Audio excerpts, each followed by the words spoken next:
తెలంగాణ కేసీఆర్ గారి నాయకత్వం, కేటీ రామారావు గారి నాయకత్వం, తెలంగాణ విద్యార్థి అమర వీరులకు జై తెలంగాణ. ఈరోజు ఈ పత్రికా సమావేశంలో పాల్గొన్న ప్రింట్ అండ్ ఎలక్ట్రానిక్ మీడియా సోదరులకి, అదేవిధంగా మరి నూతనంగా ఎన్నికై నాతో ఈ కార్యక్రమంలో పాల్గొంటున్న ననుబాల సోమక్క, తాటికాయల గ్రామ సర్పంచ్, అదేవిధంగా సోదరులు పత్తుల శ్రీనివాస్, గొల్లకిష్టపల్లి, వీరితో పాటు నియోజకవర్గ అధికార ప్రతినిధి మాజీ మార్కెట్ చైర్మన్ బాలరాజు గారు, అదేవిధంగా పట్టణ కన్వీనర్ గణేష్ గారు, అదేవిధంగా నియోజకవర్గ యూత్ అధ్యక్షుడు టీఆర్ఎస్ పార్టీ ఇరుగు ప్రసాద్ గారు, మండల యూత్ అధ్యక్షుడు మల్లేశం గారు, ఇతర పెద్దలందరికీ, పార్టీలో కార్యక్రమంలోకి వచ్చిన పార్టీ నేతలందరికీ నమస్కారాలు తెలియజేసుకుంటూ, నిన్న కడియం శ్రీహరి ఢిల్లీకి పోయొచ్చి ఖర్గేతో చర్చలు జరిగిన తర్వాత ఏం మాట్లాడాలో తోయక ఫ్రస్ట్రేషన్లో ఏమేమో మాట్లాడుతూ ఉన్నాడు.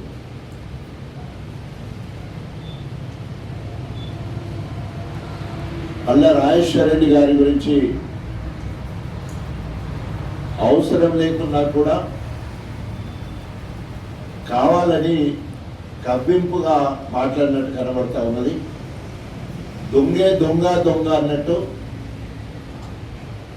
కేసీఆర్ గారు బీఆర్ఎస్ పార్టీ నుండి కడియం కావ్యకు టికెట్ ఇస్తే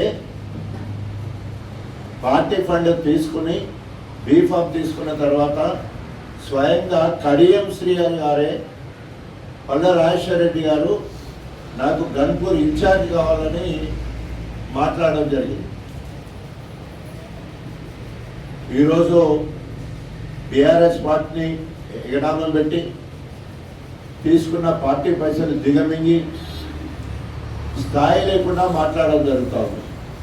ఈరోజు పల్ల రాజేశ్వర రెడ్డి అవిభక్త వరంగల్ జిల్లాలో మా పార్టీకి సంబంధించిన ఏకైక ఎమ్మెల్యే, బీఆర్ఎస్ పార్టీకి సంబంధించిన ఏకైక ఎమ్మెల్యే పల్ల రాజేశ్వర రెడ్డి గారు, అదేవిధంగా రాష్ట్ర ప్రధాన కార్యదర్శి,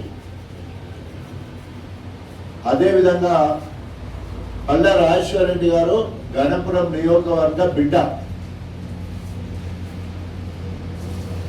నా కోరిక మేరకే నేను బీఆర్ఎస్ పార్టీ బలపరిచిన అభ్యర్థులందరినీ నేనే బలపరిచిన తర్వాత 143 గ్రామ పంచాయతీలన్నింటినీ కూడా ఒక్కటిగా తిరుగుతున్న క్రమంలో బీఆర్ఎస్ పార్టీ అభ్యర్థులను గెలిపించడానికి గన్పూర్ నియోజకవర్గానికి పల్ల రాజేశ్వర రెడ్డి రావడం జరిగింది.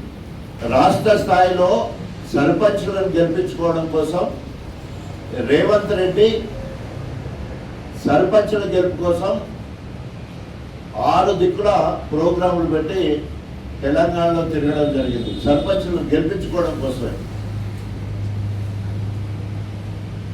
పార్టీ అధినాయకత్వము, పార్టీ నియమ నిబంధనల ప్రకారము ఎవరి పార్టీకి సంబంధించిన వాళ్ళు వారు ప్రచారం చేయడం జరుగుతుంది. మొన్న జరిగిన 2 సంవత్సరాల కింద జరిగిన జనరల్ ఎన్నికల్లో నేను జనగాం జిల్లా ఇన్ఛార్జిగా ఉన్నాను. జనగాం జిల్లా కాన్స్టిట్యున్సీ ఇన్ఛార్జిగా పల్ల రాజేశ్వర రెడ్డి గారిని గెలిపించే బాధ్యత కేసీఆర్ గారు నాకు అప్పచెప్తే నేను అక్కడ పనిచేయడం జరిగింది. గణపురం నియోజకవర్గం నా నియోజకవర్గం కాబట్టి ఇక్కడ అక్కడ అభివక్త వరంగల్ జిల్లాలో 2 నియోజకవర్గాలు బీఆర్ఎస్ పార్టీ నుండి గెలిచినాయి. ఒకటి స్టేషన్ గన్పూర్ నియోజకవర్గం, ఇంకోటి జనగాం నియోజకవర్గం.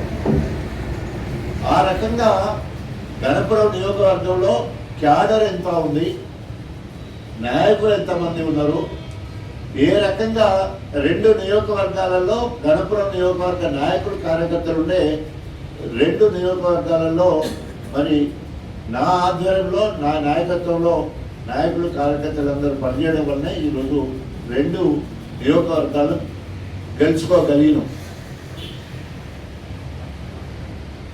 నువ్వు తిన్నింటి మాసాలు లెక్కబెట్టినట్టు కేసీఆర్ గారు ఎమ్మెల్యే టికెట్ ఇచ్చి బీఫామ్ ఇచ్చి నీకు పార్టీ ఫండ్ ఇచ్చి నిన్ను గెలిపేయడం కోసము కేసీఆర్ గారు గణపూర్ నియోజకవర్గంలో మరి సభ పెట్టి నిన్ను గెలిపించడం జరిగింది.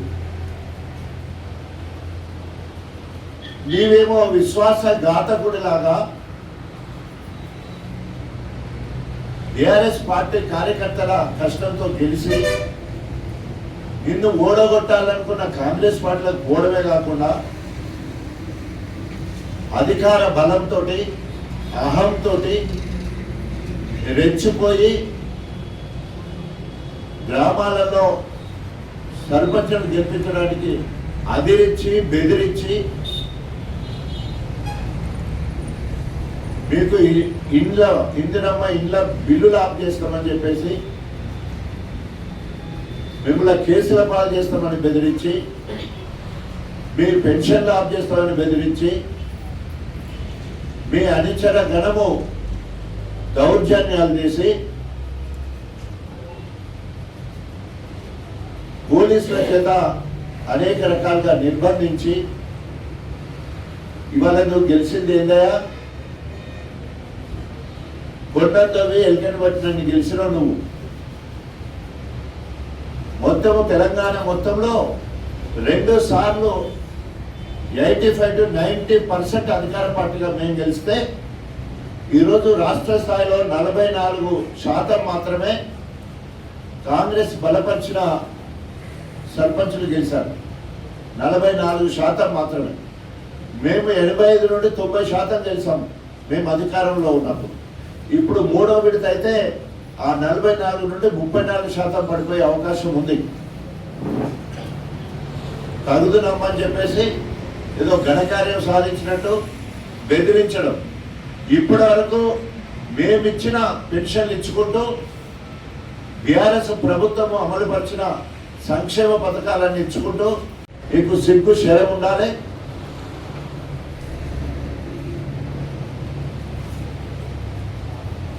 ముందున్న ప్రెస్ మిత్రులే సాక్ష్యం. ఈ 2 సంవత్సరాల కాలంలో నేను ఒక్కొక్క గ్రామానికి 3 నుండి 5 సార్లు పోయా.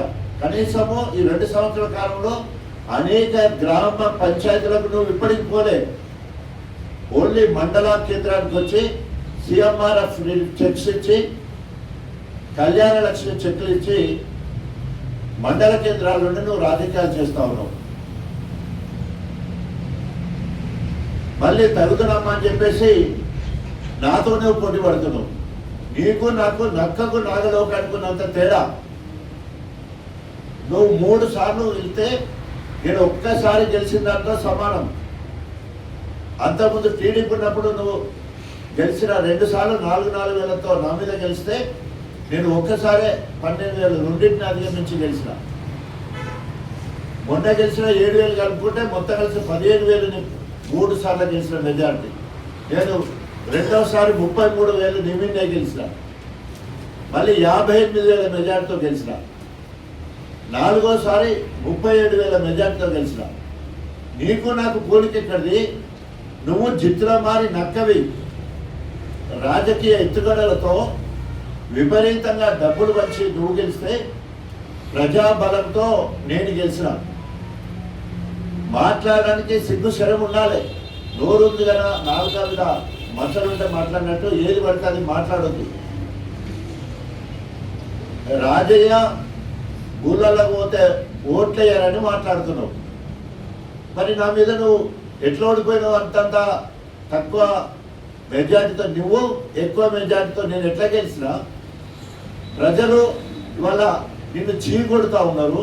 నేడు తెలంగాణ రాష్ట్ర సాధన కోసం అధికార కాంగ్రెస్ పార్టీ ఎమ్మెల్యే పదవికి రాజీనామా చేసి తెలంగాణ జెండా పట్టుకొని యావత్ తెలంగాణ తిరిగితే తెలంగాణ రాజన్నగా మరి నాకు పూలదండలు పడ్డాయి. ఒకవేళ నువ్వు అభివృద్ధి కోసమే కాంగ్రెస్ పోయేది ఉంటే ఇప్పటికైనా ఫార్మేట్లో నువ్వు బీఆర్ఎస్ పార్టీ ప్రాథమిక సభ్యత్వానికి రాజీనామా చేయి, బీఆర్ఎస్ పార్టీ నుండి సంక్రమించిన ఎమ్మెల్యే పదవికి రాజీనామా చేయి. ఇగో నేను కాంగ్రెస్కి అభివృద్ధి కోసం పోయినా అని చెప్పేసి కాంగ్రెస్ జెండా పట్టుకొని తెలంగాణ అంతా తిరుగు. నీకు చెప్పుల దండలు పడతాయా, పూల దండలు పడతాయా ప్రజలు తేలుస్తారు. అరే నిజమే కదా, నాకు ప్రజాదరణ లేదు కదా, నువ్వు ప్రజాదరణ పొందిన టాల్ లీడరు కదా, మరి రాజీనామా చేయడానికి నీకు ఏమంట వస్తుంది? నీకు ఎట్లా గెలుస్తానే నమ్మకం ఉంది కదా, మరి నువ్వు గెలిచే నమ్మకం ఉన్నప్పుడు రాజీనామా చేయడానికి నీకు ఏమంట వస్తూ ఉంది? గణపురం నియోజకవర్గ కాంగ్రెస్ వాళ్ళని నువ్వు రాజీనామా చేయమని కోరుతా ఉన్నారు. ఇందిరా కాంగ్రెస్ వాళ్ళు అయితే రాజీనామా చేస్తే నీ సంగతి చూస్తామని ఇందిరా కాంగ్రెస్ వాళ్ళు చూస్తున్నావు. అసలు నీ ఎంబడున్నాడు కాంగ్రెస్ వాళ్ళేనా? నకిలీ కాంగ్రెస్ వాళ్ళు నీ ఎంబడున్నాడు, కడియం కాంగ్రెస్ వాళ్ళు నీ ఎంబడున్నారు అవకాశవాదులు. అవన్నీ మర్చిపోయి ఈరోజు మళ్ళీ రాజశేఖర రెడ్డి గారి మీద అదేవిధంగా కేసీఆర్ గారి మీద కేటీఆర్ గారి కంటెంప్ట్ ఆఫ్ కోర్టు కింద ఇప్పటికీ ఆయన మీద కేసు ఉన్నది. అది వచ్చే నెలలో అది కూడా ఫైనల్ అయిపోతుందని చెప్పి హెచ్చరిస్తూ పళ్ళ రాజశేఖర రెడ్డి గారి గురించి కానీ బీఆర్ఎస్ పార్టీ గురించి కానీ మాట్లాడే నైతిక హక్కు నీకు లేదు. అధిష్టానం ఎవరిని ఎక్కడ నిర్ణయిస్తే అక్కడ పనిచేస్తాం. విధేయుడిగా జనగాం జిల్లా నియోజకవర్గ కేంద్రానికి నన్ను ఇన్ఛార్జ్ చేస్తే నేను అక్కడ పనిచేసిన అప్పుడు వారి గెలుపు కోసం పనిచేయడం జరిగింది. అదేవిధంగా గణపురం నియోజకవర్గంలో నా రిక్వెస్ట్ మీదకు నా అనుమతితో పల్ల రాజశేఖర రెడ్డి గారు ఈ నియోజకవర్గ బిడ్డగా వారిని ఆహ్వానించుకుంటే వారు వచ్చి ఇక్కడ మరి ప్రచారం చేయడం జరిగింది. తప్పకుండా వారికి పూర్తి హక్కు ఉంది. వారి నియోజక బిడ్డ షోడ్షపల్లి గ్రామానికి సంబంధించిన ఈ నియోజకవర్గ బిడ్డ కాబట్టి ఇక ముందు ఏదో టాల్గా తప్పులు చేయడం కాదు, పెద్దోడని ఎక్కువ పెద్ద తప్పులు చేయడం కాదు. ఇప్పటికైనా నీకు సిద్ధశుద్ధి ఉండేది ఉంటే, నీకు నిజంగానే దమ్ము ధైర్యం ఉండేది ఉంటే, నీవు నిజంగానే గెలుస్తా నేను ప్రజల్లో ఉన్నా అనుకుంటే, నేను అభివృద్ధి కోసం కాంగ్రెస్ పోయినా నీకు నమ్మకం ఉండేది ఉంటే వెంటనే రాజీనామా చేయి. నువ్వా నేనా తెలుసుకుందాం. దాదాపు సంవత్సరంన్నర కిందనే కేసీఆర్ గారు వరంగల్ వచ్చిన సందర్భంలో ఎంపీ ఎలక్షన్ల ప్రచారంలో భాగంగా వచ్చినప్పుడే చెప్పేశాడు, కడియం శ్రేణికి రాజకీయ సమాధి కట్టాలి, 3 నెలల్లో డాక్టర్ రాజేను ఎమ్మెల్యే చేయాలని అప్పుడే ప్రకటించడం జరిగింది. గణపురం నియోజకవర్గం నుండి కడియం శ్రేణి కనుక రాజీనామా చేసి వస్తే వారి మీద పోటీ చేసేది నేనే. ఎందుకంటే ఇప్పటికే నా చేతిలో 2 సార్లు చావు దెబ్బతిన్నావు.